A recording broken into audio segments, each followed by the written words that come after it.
Hello दोस्तों, welcome to R M study. मैं KD आपके लिए लेके आ रहा हूँ डीएमआरसी मेंटेनर का पिछले साल का पेपर जो कि 11 अप्रैल को कंडक्ट किया गया था। इस सेशन में मैं आपको पिछले साल का क्वेश्चन का सलूशन के साथ बहुत कुछ ऐसा क्वेश्चन बताने वाला हूँ जो कि आपके एग्जाम के लिए बहुत ही इम्पोर्टेंट है। इस सेशन में बहुत कुछ नया भी डिस्कशन होने वाला है। तो इस सेशन को शुरू करने से पहले जो इस चैनल में नए हैं तो प्लीज़ चैनल को सब्सक्राइब कर लीजिए और बेल आइकन को क्लिक करना ना भूलिए। अगर आप मुझसे टेलीग्राम पे ज्वाइन करना चाहते हैं तो टेलीग्राम के लिंक डिस्क्रिप्शन पे डाला हुआ है, आप उधर से ज्वाइन कर सकते हैं। तो आज की सेशन को शुरू करते हैं आपकी पहली क्वेश्चन के साथ। If the brush holder of a DC generator are not insulated from the rocker then, ठीक है, आपका जो ब्रोस होल्डर है वो अगर मतलब रॉकर आर्म से इंसुलेटेड ना होता तो क्या होता। तो उधर क्या होता, एक हैवी स्पार्किंग जो है कम्यूटेटर पे जनरेट होता जो कि आपका कम्यूटेटर को डैमेज कर सकता है। ठीक है, हैवी स्पार्किंग जो कि आपका कम्यूटेटर में होगा और कम्यूटेटर डैमेज हो सकता है, मतलब होने का चांसेस बहुत ही ज़्यादा है। तो इसलिए आपका जो ब्रोस होल्डर रॉकर आर्म से इंसुलेटेड करना ज़्यादा ज़रूरी है। ठीक है, तो चलते हैं आगे। हुई टाइप ऑफ वाइंडिंग और वाउंडेड लैप वाइंडिंग है, उसका जो प्रॉपर्टीज है वो है हाई करंट, ठीक है, और लो वोल्टेज। इस प्रॉपर्टी की वजह से जो रोटरी कन्वर्टर है उसका आर्मेचर पे आपका लैप वाइंडिंग यूज होता है। तो वेव वाइंडिंग का प्रोसीजर क्या है, वेव वाइंडिंग का है हाई वोल्टेज लो करंट। ठीक है, ये इसका प्रॉपर्टी है और हाई करंट लो वोल्टेज जो है लैप वाइंडिंग का प्रॉपर्टी। ठीक है, चलते हैं आगे।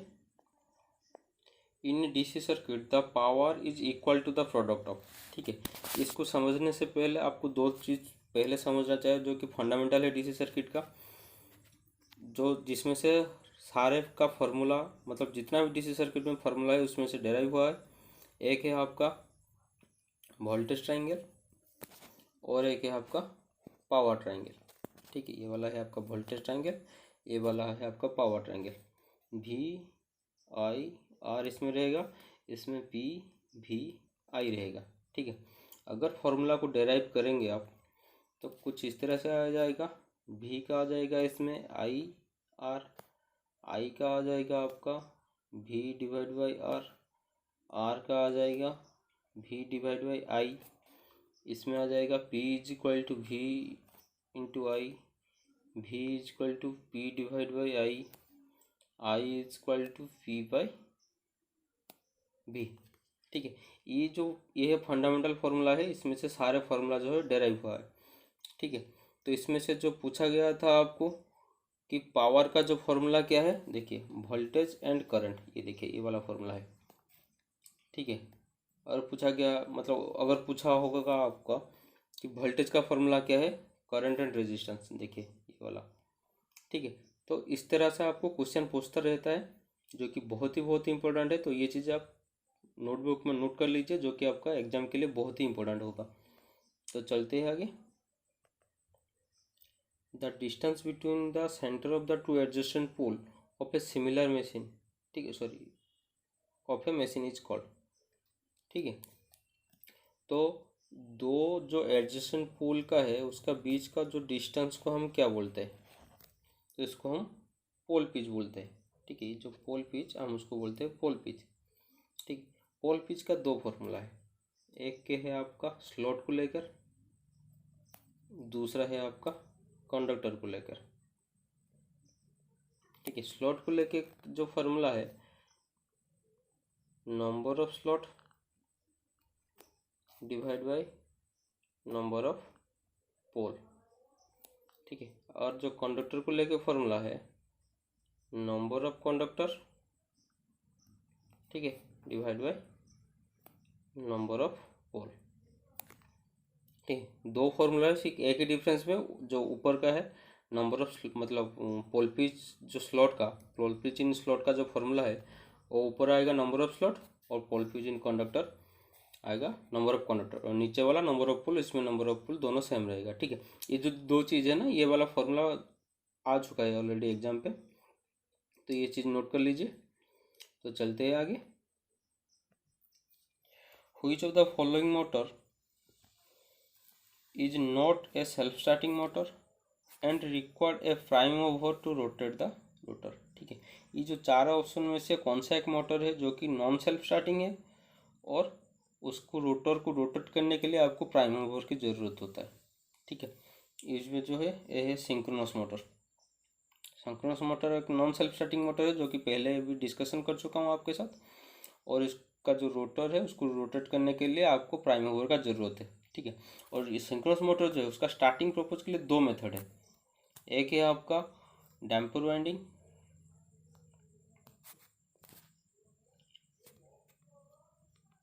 ठीक है, एक है आपका डैम्पर वाइंडिंग, दूसरा आपका आ जाएगा पोनी मोटर।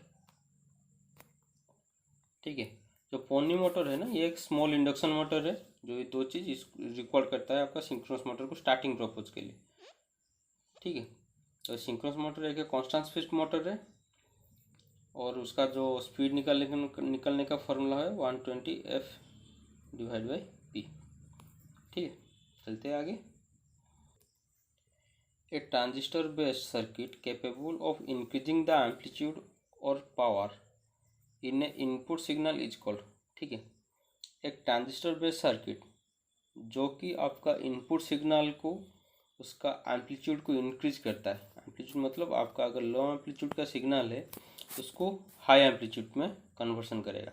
ठीक है, इस जो चीज़ है इसको क्या बोलते हैं, इसको हम बोलते हैं एम्पलीफायर। जो कि आपको पता है एम्पलीफायर एक ऐसा चीज़ है जो कि सिग्नल का एम्पलीट्यूड को इंक्रीज कर देता है। तो एम्पलीफायर भी कुछ ऐसा है कि वो भी बहुत तरह का है, वो मैं आपको बताने वाला हूँ। आपका एम्पलीफायर जो है, एक है आपका class A amplifier, class B amplifier, class C amplifier, class sorry और एक है आपका क्लास ए बी एम्पलीफायर। ठीक है, क्लास ए जो एम्पलीफायर है, क्लास ए का जो कलेक्टर करंट है वो है full time to the input signal. ठीक है, उसका जो कलेक्टर करंट है ये है full time to the input signal. Class B का जो है उसका जो कलेक्टर करंट है ये जो है nearly half time to the input signal, nearly half time to the input signal. ठीक है, और क्लास सी का जो है उसका कलेक्टर करंट है less than half time, less than half time. और क्लास ए बी का जो है वो आएगा ए और बी का बीच में, मतलब फुल से कम, मतलब फुल टाइम से नीचे, हाफ टाइम से ऊपर। ठीक है, क्लास ए बी का जो कलेक्टर करंट है वो फुल टाइम से नीचे रहेगा और हाफ टाइम से ज़्यादा रहेगा। ये जो चीज़ याद कर लीजिए, क्लास ए का कलेक्टर करंट जो है वो है full time to the input signal. Class B का जो कलेक्टर करंट है nearly half time to the input signal. Class C का जो कलेक्टर करंट है वो less than the half time of the signal. Class A B का क्या है, फुल टाइम से नीचे है और हाफ टाइम से ज़्यादा है उसका कलेक्टर सिग्नल। ठीक है, और सबसे ज़्यादा जो इम्पोर्टेंट है वो एफिशिएंसी, जो कि एग्जाम पे पूछता है आपका एफिशिएंसी का मतलब क्या, क्लास ए का कितना एफिशिएंसी है, बी का कितना है, ए बी का कितना है। तो एफिशिएंसी की बात भी कर लेते हैं। क्लास ए जो है, क्लास ए का जो एफिशिएंसी है वो 20 से लेकर 35% तक है। ठीक है, उसका एफिशिएंसी जो है 20 से लेकर 35% तक है। और क्लास बी का जो है, क्लास बी का आपका आ जाएगा 50 से लेकर 60% तक। क्लास सी का आपका आ जाएगा 70 से लेकर 75% तक। ठीक है, और ए बी का मतलब ए और बीच में उसका एफिशिएंट लाइज करेगा, मतलब 35 से लेकर 50% तक उसका एफिशिएंसी जो है रहेगा। ठीक है, ए का 20 से लेकर 35 तक, बी का 50 से लेकर 60 तक, सी का 70 से लेकर 75 तक और ए बी का 35 से लेकर 50% तक। सबसे जो एफिशिएंट है वो क्लास सी, जो एफिशिएंसी है 70 से लेकर 75 तक। ठीक है, ये जो चीज़ें आप नोटबुक का नोट कर लीजिए।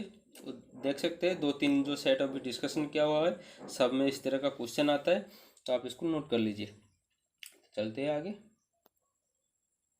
इन which of the following method 3 phase can connect to another 3 phase supply as well as single phase supply. ठीक है, ये जो कनेक्शन दिया गया है आपका, इनमें से कौन ऐसा चीज़ है जो कि 3 फेज में भी कनेक्ट हो सकता है और सिंगल फेज में भी कनेक्ट हो सकता है, वो है आपका स्टार कनेक्शन। ठीक है, स्टार कनेक्शन एक ऐसा चीज़ है, कुछ इस तरह सा है, आपको पता होगा। ठीक है, बीच का जो है वो न्यूट्रल के लिए।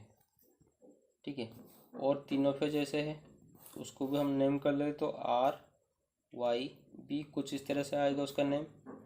ठीक है, तो ये देखिए आप इसको जो ये वाला कनेक्शन आप 3 फेज में यूज कर सकते हैं, क्योंकि तीनों फेज अवेलेबल है RYB।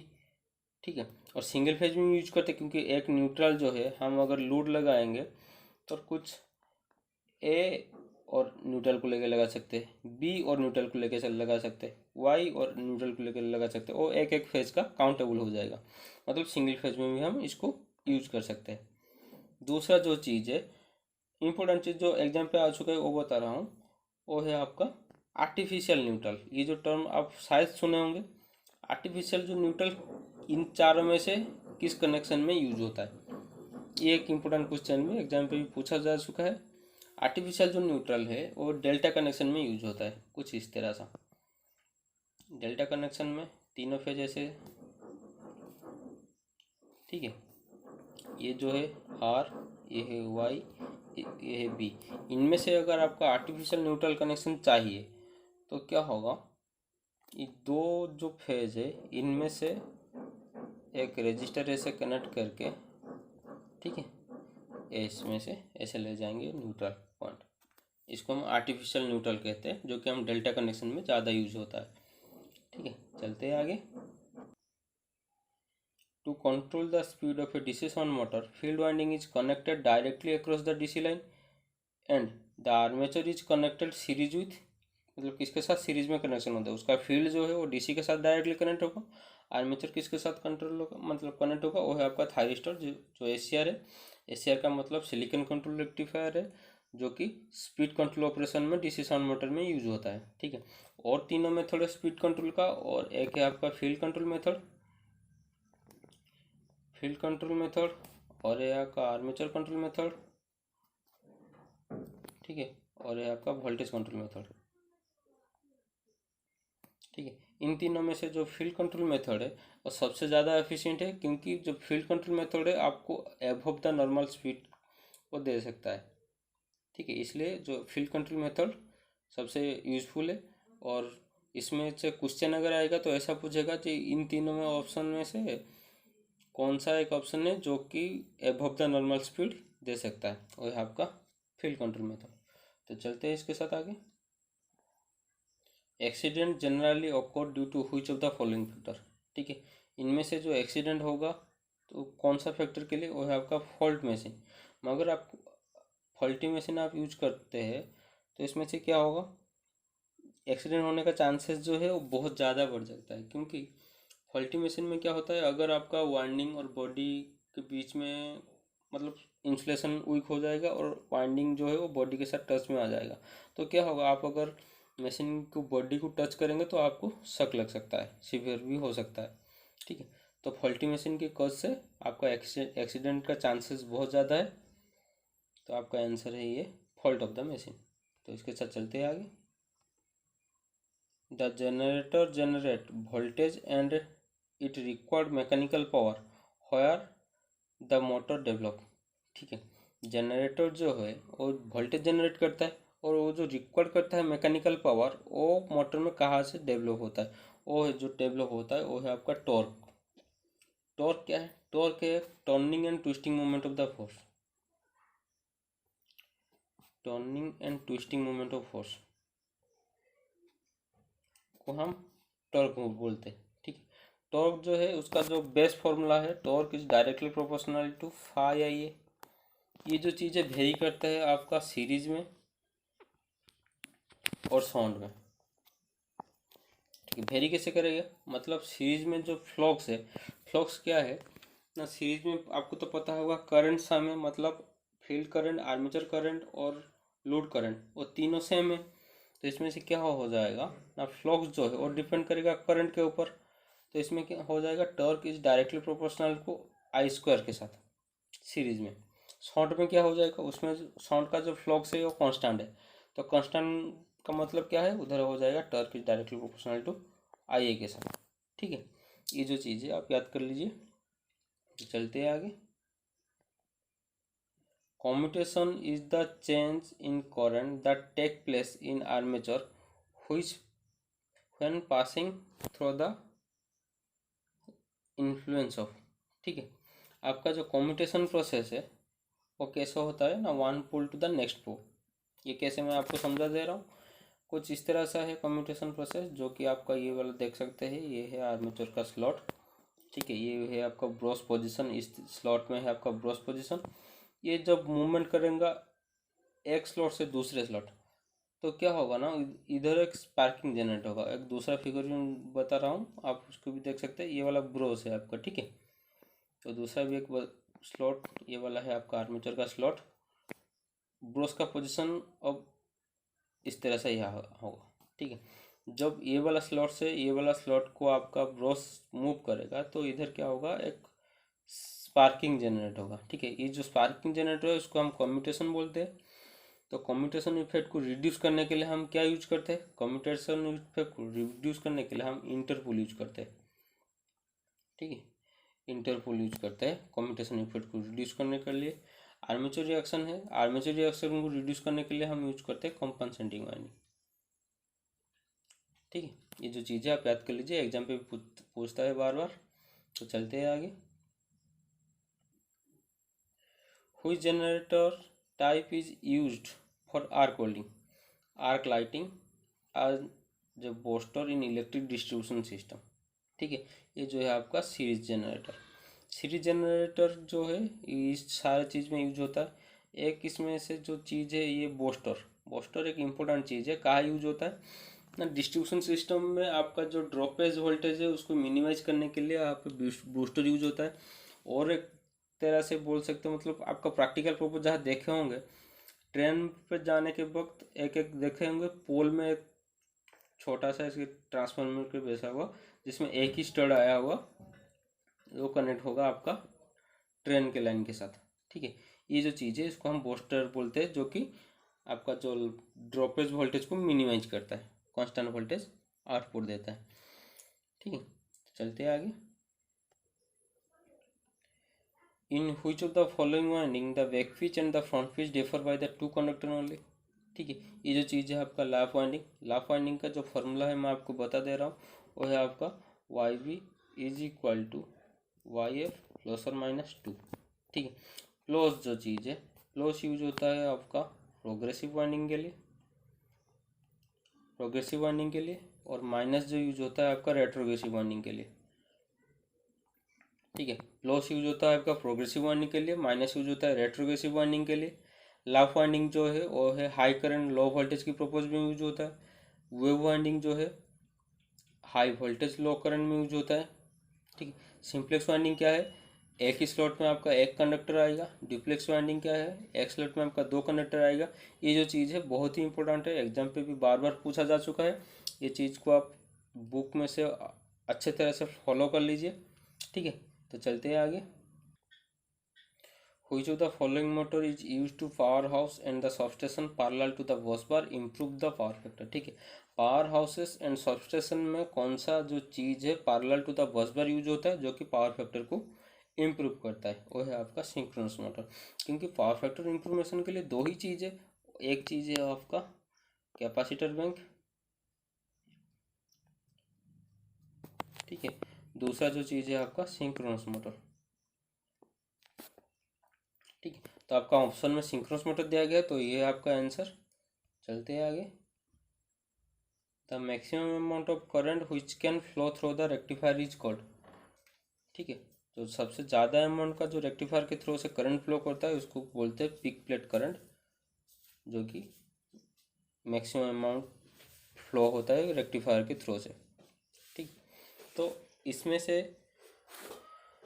जो सब क्वेश्चन डिस्कशन हो गया आज का जो था,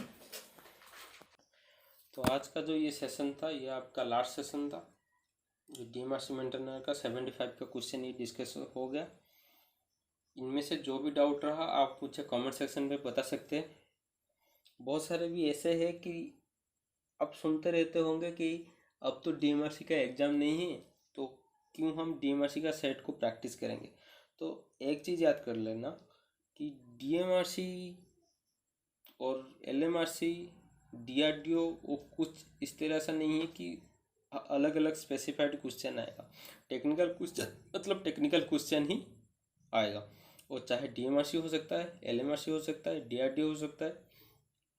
टेक्निकल क्वेश्चन में वेरिएशन नहीं होता है। वो सेट डिस्कशन करने का मतलब क्या है, आपको इम्पोर्टेंट चीज़ पता चल जाएगा और आपको पैटर्न पता चल जाएगा कि किस तरह से आपको क्वेश्चन पूछा जाता है एग्जाम में।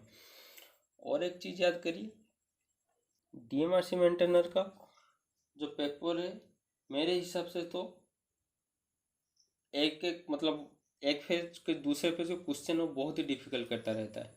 ठीक है, मतलब 2018 अगर और 2020 का अगर कंपेयर करेंगे तो 2020 का जो क्वेश्चन है वो बहुत ही टफ क्वेश्चन आया हुआ है। 2020 का भी सेट जो है डिस्कशन हो चुका है, आप प्लेयर लिस्ट पे जाके चेक कर सकते हैं।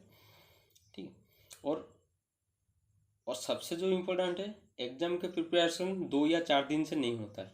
ठीक है, इसके लिए पहले से आपका मेहनत चाहिए जो आपको एग्ज़ाम के प्रिपरेशन तक आपको हिम्मत जुटा सकता है आपको एग्ज़ाम फेस करने के लिए और एग्ज़ाम को निकालने के लिए। ठीक है, तो मैं चाहता हूँ कि आप बहुत अच्छी तरह से कोशिश कीजिए। आपका कोशिश ही आपको आपकी एम तक ले जाएगा। ठीक है, तो आज की सेशन को यही रखते हैं।